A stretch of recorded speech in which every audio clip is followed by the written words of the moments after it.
아론이 성소에 들어갈 때에는 이스라엘 아들들의 이름을 기록한 이 판결 흉패를 가슴에 붙여 여호와 앞에 영원한 기념을 삼을 것이니라. 너는 우림과 둠빔을 판결 흉패 안에 넣어 아론이 여호와 앞에 들어갈 때에 그의 가슴에 붙이게 하라. 아론은 여호와 앞에서 이스라엘 자손의 흉패를 항상 그의 가슴에 붙일지니라. 아멘. 이스라엘 백성들이 430년 동안 애굽에서 종노릇 하다가 하나님께서 이스라엘 백성들을 구원해 주셨습니다. 이제 이스라엘 백성들이 홍해를 건너서 광야에 도착을 하게 되었습니다. 그런데 참으로 기가 막힙니다. 오합지졸들입니다. 장정만 60만 명이라 성경 말씀에 기록되어 있으니까 남녀노소 다 합치면은 적어도 200만이 넘는 이스라엘 백성들인데 어떻게 그 광야를 통과해서 가나안 땅까지 들어갈 수가 있겠습니까? 그 국민들은요, 전혀 문화생활을 해본 적이 없고 노예로 살았기 때문에 저들을 통솔한다고 하는 것은 사실은 불가능했습니다. 무슨 범죄가 일어나면 저들을 어떻게 다스려야 할지 법도 세워지지 않았습니다.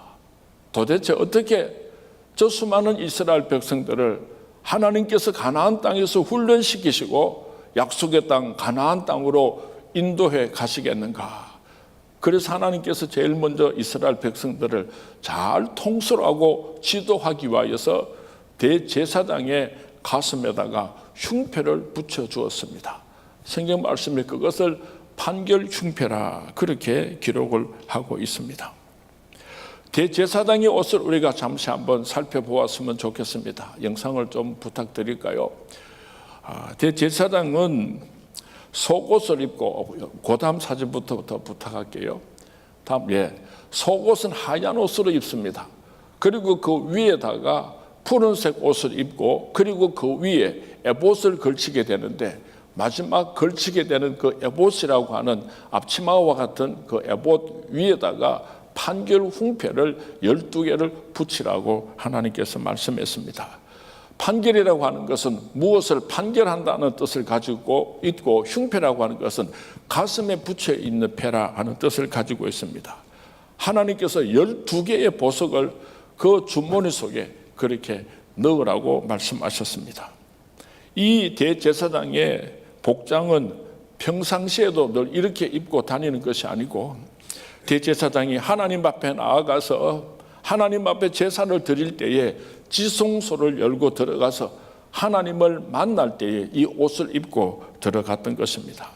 이스라엘 백성들을 대표로 하여서 대제사장이 지성소에 들어가서 하나님을 만날 때에 하나님께서 그 판결 흉패를 통하여서 어떻게 이스라엘 백성들을 인도해야 할 것인가를 가르쳐 주셨습니다. 예를 들어서 그 판결 흉패에 12개 보석이 있는데 이 12개 보석은 12지파를 의미합니다. 그 가운데서 빛이 반짝반짝 나는 그런 보석은 그 지파가 하나님 앞에서 아무런 문제가 없다 이런 뜻을 가지고 있고, 어느 보석 하나가 빛을 잃고 어두컴컴해 있으시면은 그 지파에게 지금 문제가 있다, 범죄를 저지르고 하나님의 영광을 가리고 문제가 있다는 것을 그 판결 흉패를 통해서 하나님께서 대제사장에게 알게 하여 주셨습니다. 이와 같은 방법으로 아이성 전투에서 패배하였을 때에 여호수아는 판결 흉패를 가지고 유다 지파 중에 아간이라고 하는 사람이 범죄한 것을 발견해내는 장면을 성경책에 기록하고 있습니다. 대제사장의 가슴에 12개의 보석이 달려 있다고 하는 것은 참으로 중요한 의미를 가지고 있습니다. 첫 번째로 하나님께서 그의 백성들을 매우 존귀하게 여기셨다는 뜻을 가지고 있습니다. 12보석은 12지파를 의미하고 하나님께서 택하신 하나님의 백성들을 의미합니다. 보석들은 성질이 돌이나 유리와 비슷하기 때문에 그 보석 위에다가 글을 새긴다고 하는 것은, 이름을 새긴다고 하는 것은 여간 힘들고 어렵지를 않는 것입니다. 그럼에도 불구하고 하나님께서는 하나님의 거룩한 지파 백성들의 그 이름을 보석 위에다가 새기라고 하셨습니다. 하나님께서는 하나님의 백성들을 이 세상에서 최고로 여기시기 때문에 하늘나라 생명책에 저와 여러분의 이름을 예수님의 보혈의 피로 새겨 놓으셨습니다. 믿으시면 아멘 하시기 바랍니다. 저희가 사택을 이사를 하고 스프라이즈 선물로 우리 집사람에게 말을 하지 않고 제가 좋은 냉장고를 하나 선물로 그렇게 준비를 했습니다. 집사람이 밖에 나왔다가 집에 들어오니까요, 부엌에 세상에 커다란 냉장고가 하나 있으니까 얼마나 좋아하는지, 여보 고마워요, 여보 고마워요, 얼마나 고마워하는지요. 그 다음날 교회 출근했다가 집에 돌아오니까요, 집사람이 제 손을 붙잡고는 막 냉장고 쪽으로 끌고 가는 거예요. 아, 여보 왜 그래요? 여보 왜 그래요? 이랬더니요, 그 냉장고에 이렇게 손잡이 있잖아요, 손잡이. 거기다가 못을 가지고 자기 이름을 새겨 놓은 거예요. 이영숙 이렇게. 그래서 여보 이거 왜 당신 이름을 여기 새겨 놓았어? 이랬더니 너무너무 좋아서 자기 이름을 거기 새겨 놨대. 하나님께서 우리가 얼마나 좋으셨으면요, 우리 이름을 하늘나라 생명책에 새겨 놓으셨습니다. 이사야서 49장 15절에서 16절 말씀에 보면은 여인이 어찌 그 젖먹는 자식을 잊겠으며 자기 태에서 난 아들을 긍휼히 여기지 않겠느냐. 그들은 혹시 잊을지라도 나는 너를 잊지 아니할 것이라. 내가 너를 내 손바닥에 새겼고 너의 성벽이 항상 내 앞에 있다고 말씀했습니다. 하나님께서 우리를 얼마나 사랑하시면은 하나님의 손바닥에다가 여러분의 이름을, 저의 이름을 새겨 놓으셨다고 말씀하셨어요. 제가 어릴 때에 학교에서 선생님이 숙제를 내어주든지 이러면은요, 잊어버릴까봐 손바닥에 다 볼펜을 가지고 막 그렇게 막 써가지고 그렇게 집으로 쫓아올 때가 있어요. 그만 깜빡 잊어버리고 손을 씻고 나면 지워지면은 그 숙제가 뭔지를 몰라가지고 고민을 하고 친구한테 쫓아가고 그런 적이 있었는데요. 우리가 그냥 적어 놓으면은 중요하기는 하지만은 지워질 수 있기 때문에 하나님께서는요, 새겨 놓으셨다. 지워지지 않도록 새겨 놓으셨다 그랬어요. 12지파의 이름을 하나하나 인을 새기듯이 하나님의 손바닥에 새겨 놓은 것처럼 저와 여러분의 이름을 하늘나라 생명책에 새겨 놓으신 그 하나님을 찬양하시기를 주님의 이름으로 축원을 드립니다. 그렇기 때문에 하나님께서는 오늘 우리들의 형편을 다 알고 계십니다. 일어섬을 알게 계시고 우리의 생각을 알고 계시고 우리의 길과 눕는 것을 감찰하시고 불꽃 같은 눈으로 지키시고 보호하시는 그 하나님을 의지하며 살아가시기를 주님의 이름으로 축원을 드립니다. 두 번째로 제사장의 가슴에 그 12흉패를 붙이게 하신 것은 그 보석을 다듬어서 사용하신다는 뜻을 가지고 있습니다. 어떻게 해서 보석이 될 수가 있습니까? 돌멩이 하나를 갈고 또 갈고 또 갈아야 반짝거리는 보석이 되는 것입니다. 하나님께서는 아무리 보석 덩어리라고 할지라도 그냥 사용하시는 것이 아니라 다듬어서 빛이 나게 하고 그렇게 사용하신다는 뜻을 가지고 있는 것입니다. 내 모습 그대로 사용하시는 것이 아니라 하나님 나라를 위해서 하나님의 뜻대로 사용하시려고 오늘도 갈고 닦고 계시는 그 하나님을 바라볼 수 있게 되기를 바랍니다. 참 힘들고 어려운 가운데 계시는 성도님들이 많을 것입니다. 병으로, 사업으로, 자녀들 문제로, 여러 가지 문제로 오늘 힘들고 어려운 가운데 계신 분은 하나님께서 나를 따듬고 계시는 줄로 믿으시기 바랍니다. 그대로는 못 사용하시겠다고, 그래서 하나님께서 나를 정성 들여서 다듬고 계시는데 너무 아파하지 마시기 바랍니다.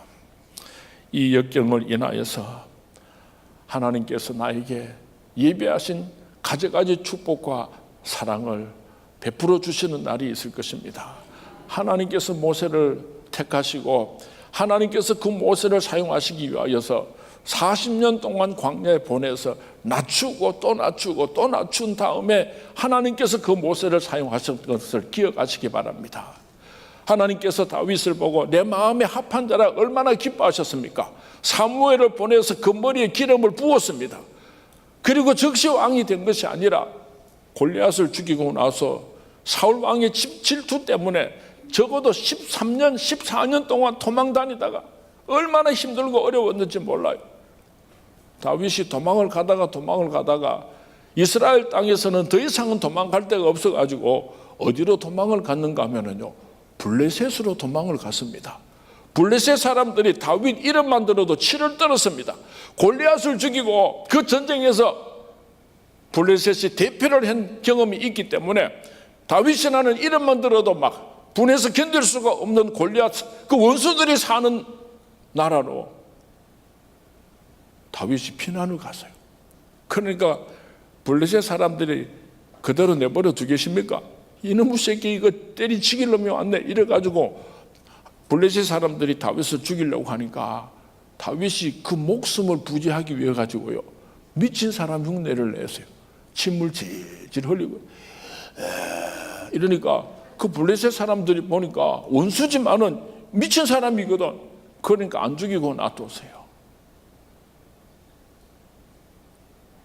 이 성군 다윗도 13년 동안 하나님께서 또 낮추시고 또 깎으시고 또 연단시키시고 그리고 위대한 하나님의 사람으로 성군 다윗으로 사용하셨다는 것을 기억할 수 있기를 바랍니다.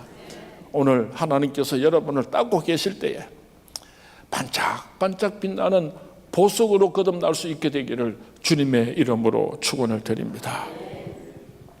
세 번째로 이 12보석을 통해서 우리가 알 수 있는 것은 하나님께서는 다양성을 인정하고 계신다고 하는 것입니다. 이 12보석은요, 서로 다른 보석입니다. 똑같은 보석이 12개 있었는 것이 아니라 서로 다른 이름을 가지고 서로 다른 색깔을 가지고 있는 보석이었습니다. 하나님의 나라에 꼭 필요하기 때문에 하나님께서는 12보석을 택하셨던 것입니다.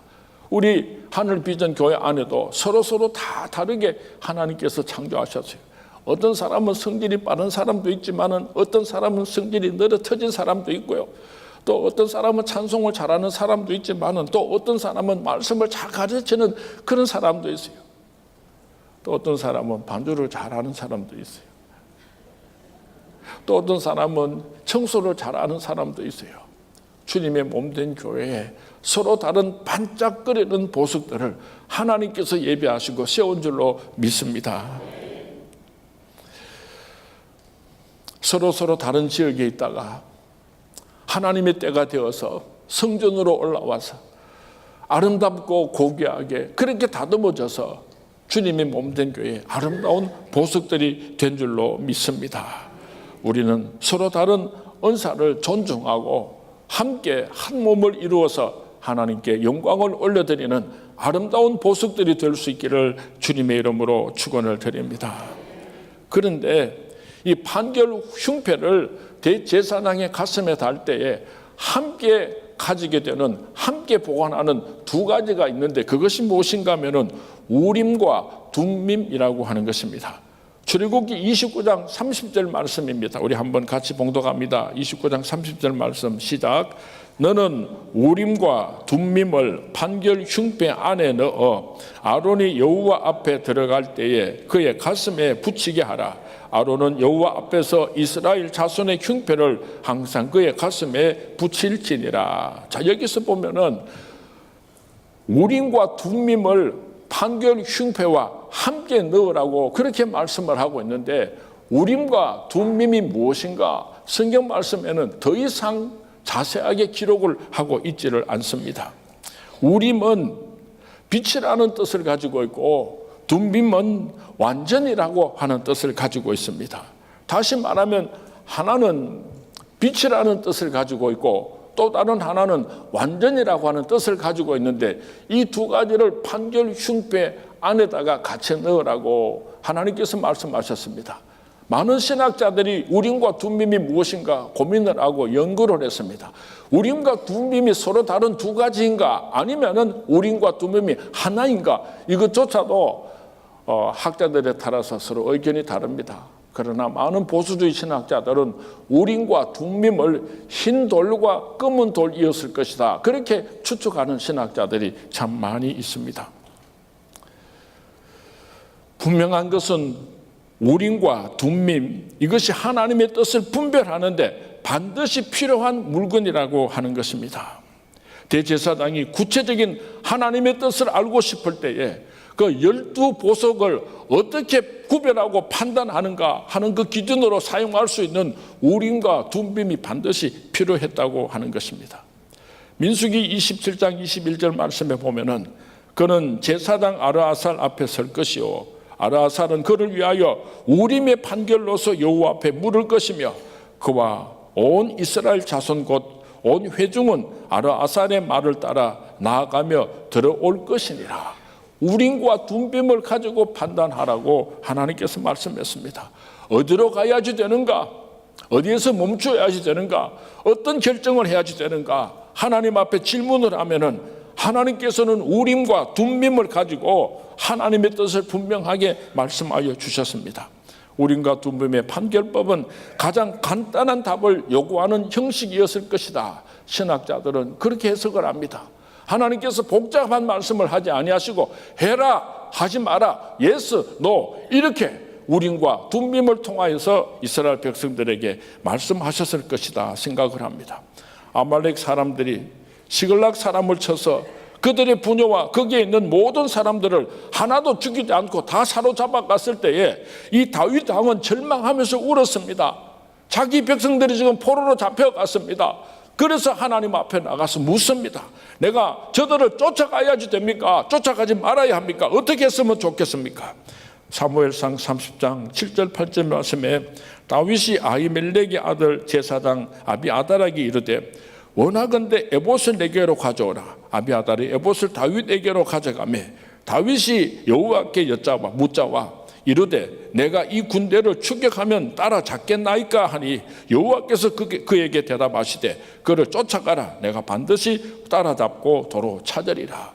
우림과 둠빔을 가지고 하나님께 물었더니 하나님께서 쫓아가라. 쫓아가면 반드시 찾을 것이다. 그래서 다윗이 그 하나님의 뜻에 순종해서 자기 백성들을 찾아오게 되는 장면을 기록하고 있습니다. 다윗이 제사장 아비다알의 에봇을 가져와 판결 흉표를 물었습니다. 또 다윗은 사울에게 쫓길 때에도 어떻게 하면 좋은가 판결 흉표를 가지고 하나님의 뜻을 물었던 것을 사무엘상 23장 9절에서 12절 말씀에 자세하게 기록을 해놓고 있습니다. 오늘날 대제사장의 가슴에 달아놓았던 판결 흉표가 없습니다. 그러나 영적으로 여러분들을 지도하고 여러분들을 섬기고 여러분들을 천국으로 인도하는 목사님에게는 그 가슴에 영적인 판결 흉표를 붙여주셨습니다. 사도 바울은 로마서 15장 16절에서 나는 하나님의 복음의 제사장이라고 자기 자신을 밝혔습니다. 제사장이 된 목회자들에게 하나님께서 그 가슴에 판결 흉표를 붙여주신 것입니다. 뿐만 아니라 오늘 이 시대에 예수 믿는 모든 사람들은 하나님 앞에서 제사장들입니다. 내가 제사장이라고 하는 신분을 잊지 마시기 바랍니다. 베드로전서 2장 9절 말씀에 보면은 그러나 너희는 택하신 족속이요 왕같은 제사장들이요 거룩한 나라요 그의 소유된 백성이니 이는 너희를 어두운 데에서 불러내어 그의 기이한 빛에 들어가게 하신 이에 아름다운 덕을 선전하게 하려 하심이라. 여러분들도 제사장이 된 것을 믿으시면 아멘 하시기 바랍니다. 어떻게 해서 여러분들이 제사장이 되었는가 하면은 예수님께서 십자가에 못 박혀 죽으실 때에 성소의 휘장이 위에서 아래까지 쫙 찢어지면서 누구든지 예수 그리스도의 이름으로 하나님 앞에 나아갈 수 있게 되었습니다. 구약시대는 아무나 하나님 앞에 나갈 수가 없었습니다. 대제사장만 하나님 앞에 나갈 수가 있었는데 예수님께서 십자가에 못 박혀 죽으심으로 그 휘장이 하나님과 우리 사이에 막혀 있었던 그 휘장이 찢어짐으로 말미암아 누구든지 예수 그리스도의 이름으로 하나님 앞에 나아갈 수 있는 제사장이 되었습니다. 믿으시면 아멘 하시기 바랍니다. 교회에서는 우리 목사님이 여러분들을 영적으로 지도하는 영적인 제사장이지만은 여러분들은 가정에서 아버지로서 어머니로서 부모가 되어가지고 자녀들을 위하여서 자녀들을 잘 기르고 하나님의 나라로 인도해가는 영적인 제사장이라는 것을 기억할 수 있기를 바랍니다. 그래서 하나님께서 여러분의 가슴 위에도 영적인 판결 흉표를 붙여주셨습니다. 그래서 여러분들의 자녀들은요, 무슨 생각을 하는지, 무슨 짓을 하는지 다 알 수가 있어요. 하나님께서 부모님의 가슴에 영적인 판결 흉표를 붙여주셨기 때문입니다. 제가 고등학교 다닐 때에 아버지께서 사주신 시티즌 아주 좋은 고급 시계를 이틀 만에 잊어버렸습니다. 아버지를 쳐다볼 수도 없고 어떻게 하면 좋을까? 아버지를 피해 다니면서 엄마한테 이야기를 했어요. 엄마, 나 시계 잊어버렸어. 어디서 잊어버린지도 모르겠어. 나 큰일 나서 걱정을 태산같이 했습니다. 하루는 제 책상에 서랍을 여니까요, 거기 시티즌 시계가 있더라고요. 아이고, 내가 여기 놔두고 내가 그렇게 생각을 하고 그 시계를 치고는 엄마한테 시계 찾았다고 막 그렇게 자랑을 하고 아버지한테 피하지도 안 하고 그런 적이 있어요. 오랜 세월이 지났는데요, 제가 딸을 기르다가 보니까 우리 딸이 내가 시계를 좋은 거를 하나 선물로 사줬는데 며칠 만에 잊어버린 거예요. 그래가지고 엄마한테 엄마 나 큰일 나서 아빠가 사준 시계 잊어버려서 엄마 큰일 나서 걱정을 한다는 거예요. 제가 집사람한테 그 이야기를 듣고는 또 똑같은 시계를 하나 사가지고 우리 딸 책상에 넣으면서 한 15년 20년 지나가지고 아버지께서 다른 시계를 사오셨댔구나 하는 거를 그때 알았어요. 참 자식이 우둔하죠. 여러분들이 자식을 키우다가 보면 여러분 자식들이 지금 어떤 일로 고민을 하는지 무슨 문제를 안고 있는지 다 알 수 있는 것은 하나님께서 여러분의 가슴에 판결 흉표를 주셨기 때문입니다. 교회에서 구역장으로 수고하시는 분이나 주일학교 교사로 그렇게 봉사하는 분들에게는 하나님께서 천하보다 귀한 영혼을 잘 인도하라고 판결 흉표를 여러분의 가슴에 붙여주셨습니다. 그 판결 흉표를 가지고 여러분에게 맡겨준 양떼들을 잘 돌보시는 우리 하늘 비전의 모든 성도님 되시기를 주님의 이름으로 축원을 드립니다. 판결 흉표는 내 가슴에 있는데 어떻게 저들을 하나님께로 잘 인도할 수가 있는가? 우림과 둔빔을 사용해야지 됩니다. 우림과 둔빔이 무엇이라고 했습니까? 빛과 완전함이라고 말씀을 드렸습니다. 제가 설교 말씀을 준비하다가 우림과 둔빔이 무엇일까? 어떤 신학자도 분명하게 기록을 해놓지 않고 어떤 책을 모아도 속 시원한 답을 주지를 못했습니다. 그렇게 깊이 묵상하고 있는데 하나님께서 야, 이 바보 천치야, 뭐가 그렇게 어렵노? 우림이 무엇이냐? 빛이다. 빛이면 누구냐? 예수 그리스도가 이 세상에 빛으로 왔으니까 우림은 예수님을 의미하는 것이다. 예수님, 나는 빛이요. 내가 아무런 일을 달 게 없었어요. 그러면 둔빔은 무엇입니까? 둔빔이 뭐냐? 완전한 것이지. 이 세상에 완전한 것이 무엇이냐? 하나님의 말씀 말고 완전한 것이 어디 있느냐? 이렇게 하나님께서 막 책망을 하면서 지혜를 주셨어요. 그 진리를 깨닫고 나니까요, 얼마나 좋던지. 다시 말하면 우림과 둔빔은 오늘 판결 흉표를 가지고 살아가는 모든 영적인 지도자들은요, 하나님의 말씀, 완전하신 하나님의 말씀을 가지고 예수님이라면 어떻게 하셨겠는가? 빛 대신 예수님의 가르침을 따라서 그렇게 다스려야 한다는 것을 하나님께서 깨닫게 해주셨어요. 목사가 설교 준비하다가 이런 진리를 깨달으면은요, 얼마나 좋은지 몰라요. 얼마나 행복한지 몰라요. 여러분들이 자녀들을 가르칠 때에 여러분들이 교회에서 구역장으로나 교사로서 주신 사명을 감당할 때에 내 경험이나 내 생각이나 무슨 생각적인 이 세상적인 무슨 과학적이고 무슨 이런 방법을 가지고 하나님께서 내게 부탁하신 그 귀한 양떼들을 섬기는 것이 아니에요. 하나님의 말씀으로, 빛 대신 예수님으로 하나님께서 내게 맡겨주신 그 사명을 잘 감당하시는 우리 오영택 목사님 되시기를 주님의 이름으로 축원을 드립니다. 우리 하늘 비전의 모든 목사님들 되시기를 주님의 이름으로 축원을 드립니다. 또 우리 하늘 비전의 모든 부모님들이 될 수 있기를 주님의 이름으로 축원을 드립니다. 그런 교사들이, 그런 성가대원들이, 그런 구역장들이 될 수 있기를 주님의 이름으로 축원을 드립니다. 함부로 내 경험을 가지고, 함부로 내 생각을 가지고 요놈은 죽일 놈이고 요놈은 살릴 놈이고 함부로 그렇게 판단하면 안 돼요. 그래서 우리가 하나님의 말씀을 많이 배우고 많이 묵상하고 깊이 깨달아야지 하나님께서 내게 주신 사명을 잘 감당할 수가 있는 것입니다.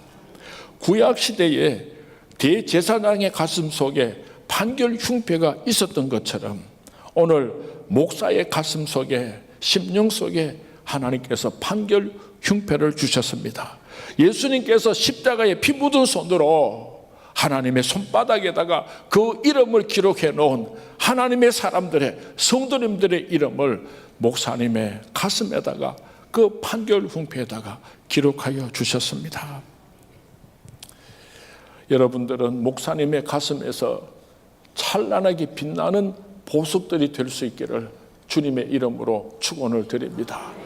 목사님의 가슴에서 컴컴하고 어두운 사람들은요, 하나님의 마음에도 컴컴하고 어두운 사람들, 목사님의 마음에 기쁨이 되고 감격이 되고 반짝반짝 빛이 나는 사람은요, 하나님께서도 동일하게 영광을 받으시고 기뻐하시고 하나님의 가슴에서 빛나는 별들이 될 줄로 믿습니다.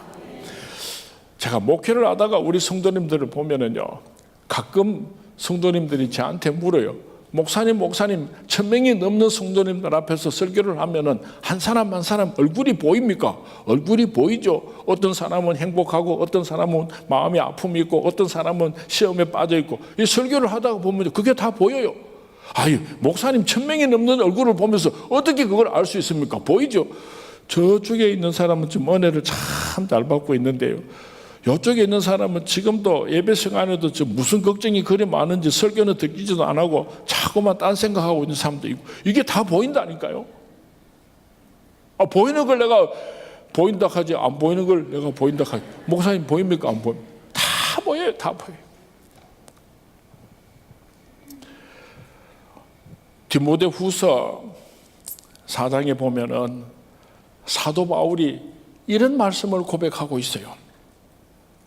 사도 바울이 외로운 추운 로마 감옥에서 그의 죽음 앞에서 이제 언제 죽을 줄도 모르는 그런 마지막 때에 믿음의 아들 디모데에게 유언과 같은 편지를 쓰고 있습니다. 전설에 의하면은 이 디모데후서를 기록한 후에 로마에서 참수당하고 순교했다고 그렇게 전해져 오고 있습니다. 죽음을 눈앞에 둔 사도 바울이 그의 일생을 뒤돌아보면서 그의 마음속에 반짝반짝 빛이 나는 보석과 같은 그런 동력자들이, 그런 성도님들의 이름이 생각이 났습니다. 그런가 하면은 지금까지 사역을 해오는 동안에 사도 바울의 마음을 그렇게 고통스럽게 하고 그렇게 아프게 하고 그렇게 억울하게 했던 그런 사람들의 이름도 생각이 났던 것입니다. 인자는 말할 수 있다. 사도 바울이 지금까지는 차마 그 말을 밖으로 내뱉지를 못하고 마음속으로 그렇게 끙끙 앓으면서 참 이 사람은 너무나 고맙고 감사하고 반짝거리는 보석과 같은 사람이고 이 사람은 나에게 고통과 아픔을 준 사람이었고, 그런 말들을 함부로 말씀을 하지 못하고 그 마음속에 품고 있다가 이제 이 디모데후서에서요, 내가 지금까지 목회한, 내가 지금까지 사역하면서 내게 이런 기쁨과 영광스러움을 준 이런 사람들이 있고 그 이름을 낱낱이 그렇게 소개를 합니다. 그러면서 나를 아프게 하고 힘들게 했던 이런 사람들도 있었다. 너희들이 조심해라, 조심해라. 그렇게 말씀하고 있습니다.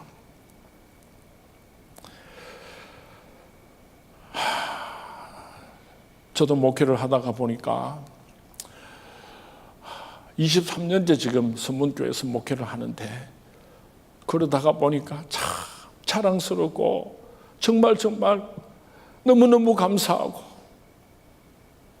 내가 죽어도 잊지 못할 그런 아름다운 사람들의 이름이 있는가 하면 너무너무 가슴 아프게 하고 너무 억울하게 하고 그래서 고통을 안겨주었던 사람들도 이 시간에 생각이 납니다. 아주 나이가 많은 권사님 한 분이요, 너무너무 가난한 권사님이 계셨어요. 하루는 예배를 마치고 나가는데 제 손에다가 무언가를 꼭 지켜주셨어요. 무슨 보석을 안겨주는 것 같은 그런 귀한 선물을 내 손에다가 안겨주셨어요. 그래서 다른 사람 모르게 얼른 주머니에 숨겨놓고는 이제 제 방으로 가가지고 도대체 그 권사님이 내게 무엇을 주셨을까 하고 꺼내서 보니까요, 목캔디 한 통하고요 5만 원짜리를 고개 구겨가지고 접어가지고 그렇게 같이 제게 주셨어요. 제가 가만히 생각을 해보니까 권사님이 너무 가난한데 목사님에게 사랑한다고 표현하고 싶고 선물은 하고 싶은데 자기 능력으로 해드릴 것은 없으니까 목사님 설교하시다가 목 아프시면은 목캔디 드세요. 내가 돈은 없지만은 한번 한 끼 식사라도 하셨으면 좋겠습니다. 그런 마음을 품은 것 같아요. 그래서 제가 우리 교회 부목사님들을 다 제 방에 불렀어요. 가난한 권사님께서 오늘 나에게 이 목캔디 한 통을 선물로 주셨는데 이거 하나씩 다 먹고 오늘 우리 귀하게 쓰임 받도록 하자. 우리 성도님들을 사랑하고 잘 섬기도록 하자. 그렇게 하나씩 다 우리 목사님들에게 나누어 준 적이 있습니다. 그리고 한 달이 채 지나지 못해서 그 권사님께서 천국으로 가셨어요. 여러분들은 그렇게 가난하고 어렵게 사는 사람들을 상상하기도 어려울 거예요. 제가 섬기는 대구 선문교회 성도님들 가운데는요, 쪽방에서 사는 성도님들도 많이 계십니다. 신방을 가면은 그 집까지 들어가기 위해서 골목도 아닌 그런 비좁은 길을 그렇게 해주고 들어가야 되는 그런 어려운 환경에서 사는 성도님들도 많이 계십니다. 참 가난한 권사님이셨어요. 반인 예배를 인도하려고 가서 그 권사님 관 앞에 권사님께서 일평생 읽으시던 다 낡아 빠진 성경책을 제가 보았습니다. 그래서 그 성경책을 무심코 짚고는 그 성경책을 이렇게 책장을 넘기다가 보니까 맨 첫 페이지에 삐뚤삐뚤한 글씨로 이렇게 써놨어요. 목사님 이 땅에 오신 날 제 생일을 거기다가 적어 놓으셨는데 잘못 적어놨어요. 날짜가 틀리더라고요. 제가 가만히 계산을 해보니까 제게 목캔디 한 통하고 5만 원 주실 때 그날이 권사님께서는 목사의 생일이라고 생각을 하고 생일 선물을 주셨던 거예요. 많이 울었어요. 권사님,